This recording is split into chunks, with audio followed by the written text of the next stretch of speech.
Assalamualaikum warahmatullahi wabarakatuh. Perkenalkan, saya Satria Gardamayu, absen 33 dari kelas 10.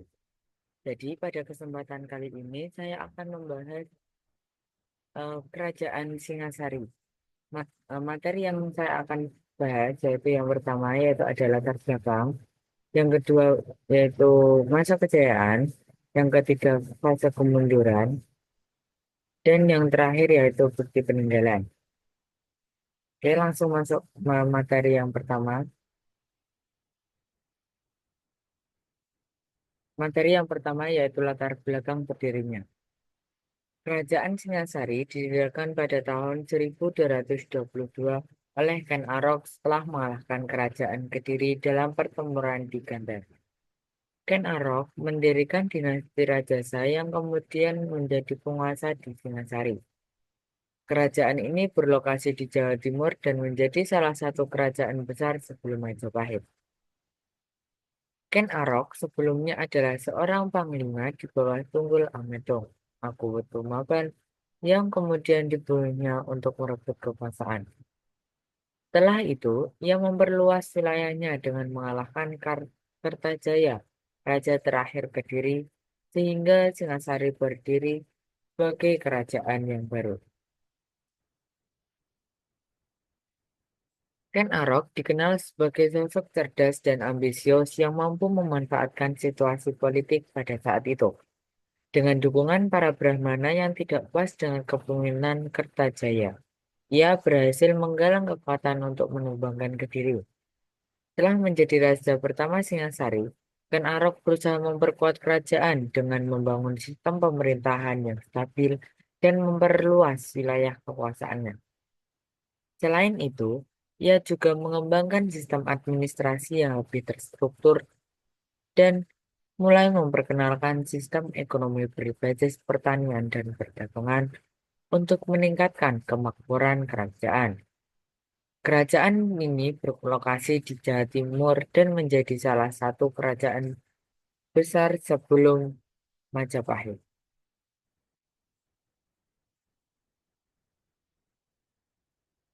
Selanjutnya yaitu ada masa kejayaan. Masa kejayaan Singasari terjadi pada pemerintahan Raja Kartanegara, dimulai dari tahun 1268 hingga tahun 1292. Kartanegara adalah raja terbesar Singasari yang melakukan ekspansi keluar Jawa, termasuk ekspedisi Pamalayu untuk memperluas pengaruhnya ke Sumatera dan menghadapi ancaman dari Kekaisaran Mongol. Di bawah kepemimpinannya, Singasari menjadi pusat perdagangan dan kekuatan maritim yang disegani di Nusantara. Selain itu, ia juga menjalin hubungan diplomatik dengan berbagai kerajaan seperti Campa dan Khmer untuk memperkuat posisinya di Asia Tenggara. Selain ekspansi militer dan diplomasi, Kartanegara juga mendorong perkembangan kebudayaan dan keagamaan di Singasari. Ia dikenal sebagai penguasa yang mendukung ajaran Siwa Buddha yang merupakan bentuk sinkretisme antara Hindu dan Buddha. Hal ini terlihat dari berbagai peninggalan arkeologis yang mencerminkan pengaruh kedua agama tersebut. Kartanegara juga dikenal sebagai pemimpin yang menghargai kesenian, sastra, dan ilmu pengetahuan. Pada masa pemerintahannya, seni pahat dan arsitektur berkembang pesat, seperti yang terlihat pada relief dan arca yang ditemukan di berbagai candi peninggalan kerajaan Singasari. Yang selanjutnya yaitu ada fase kemunduran.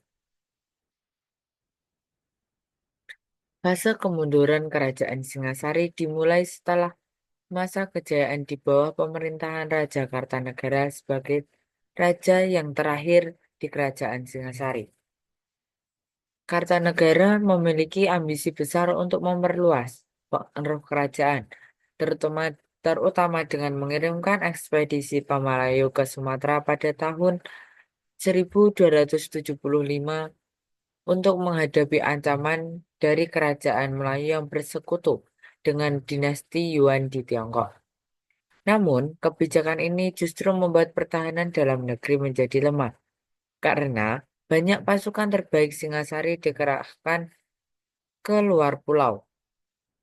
Situasi ini dimanfaatkan oleh Jayakatwang, Adipati Gelang-Gelang yang masih memiliki dendam atas kalahannya kalahan leluhurnya dari Kerajaan Singasari.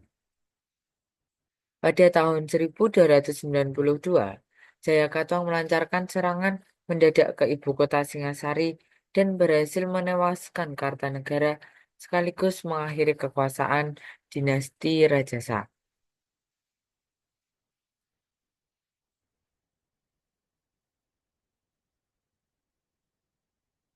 Meskipun Jayakatwang berhasil merebut kekuasaan, pemerintahannya tidak bertahan lama. Raden Wijaya menantu sekaligus keponakan Kartanegara melarikan diri dan menyusun strategi. Ia berpura-pura tunduk dan diberi tanah ditarik, yang kemudian menjadi cikal bakal Majapahit. Kesempatan datang saat pasukan Mongol tiba di Jawa pada 1292 untuk menuntut balas pad- balas pada Singasari. Raden Wijaya memanfaatkan mereka untuk menggulingkan Jayakatwang, lalu berbalik menyerang Mongol dan mengusir mereka. Pada tahun yang sama, ia mendirikan kerajaan Majapahit, menandai berakhirnya Singasari dan lahirnya kekuatan baru di Nusantara yaitu Kerajaan Majapahit. Ya, selanjutnya yaitu ada bukti peninggalan. Beberapa peninggalan bersejarah dari Kerajaan Singasari antara lain Candi Singasari yang diyakini sebagai tempat perabuan Kartanegara. Yang kedua yaitu Candi Jago.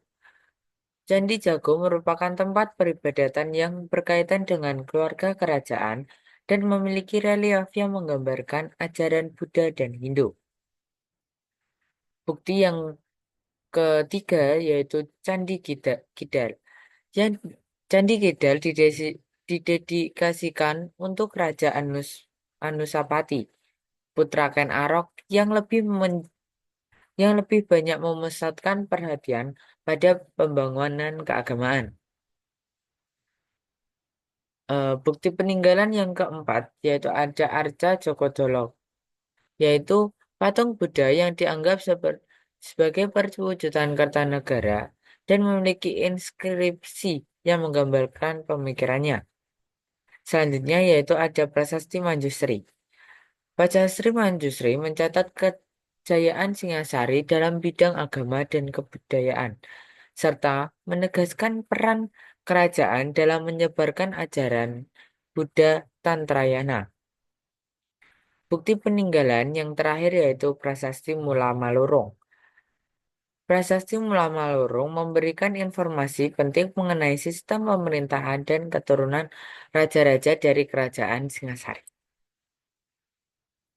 Berikut daftar pustakanya. Saya mengambil ini dari jurnal-jurnal terkait seperti ini.